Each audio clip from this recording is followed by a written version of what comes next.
Shalom Bapak Ibu yang terkasih dalam Tuhan. Hari ini kita akan merenungkan satu bagian firman Tuhan yang terambil di kitab Kolose 3 ayat 5 hingga ayat yang ke-17 dengan tema mematikan keinginan duniawi. Hari ini saya akan membacakan ayat yang kelima saja, demikian firman Tuhan. Karena itu matikanlah dalam dirimu segala sesuatu yang duniawi. Rasul Paulus menyatakan dengan tegas bahwa siapa yang ada di dalam Kristus, ia adalah ciptaan baru. Yang lama sudah berlalu dan sesungguhnya yang baru sudah datang. Orang percaya seringkali disebut sebagai manusia baru di dalam Kristus. Sebab kamu telah ditebus dari cara hidupmu yang sia-sia yang kamu warisi dari nenek moyangmu. Itu bukan dengan barang yang fana, bukan pula dengan perak ataupun emas, melainkan dengan darah yang mahal, yaitu darah Kristus Yesus, yang sama seperti darah anak domba yang tak bernoda dan juga tak bercacat. 1 Petrus 1 ayat 18 hingga ayat ke-19. Tanda seseorang menjalani hidup sebagai manusia baru adalah segala sesuatu yang duniawi itu telah mati di dalam kehidupannya.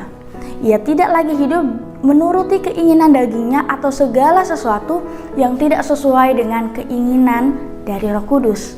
Inilah yang dimaksudkan oleh Rasul Paulus bahwa dunia telah disalibkan bagiku dan aku bagi dunia.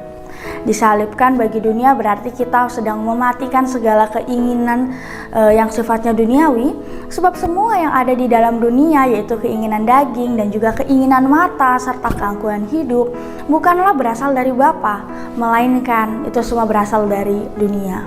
Semua yang berasal dari dunia adalah bertentangan dengan kehendak Tuhan, karena kita telah ditebus dengan darah Kristus yang mahal, dan juga kita juga sudah dimerdekakan oleh darah Kristus. Oleh karena itu, maka segala hal yang sifatnya duniawi sudah tidak boleh mewarnai kehidupan kita sebagai orang percaya, sebagai orang yang dimerdekakan.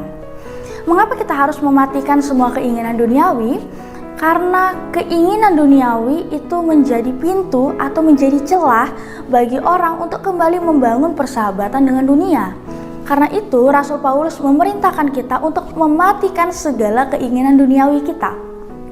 Dan kita pun harus mengambil sikap yang tegas dan tidak boleh lagi berkompromi sedikit pun.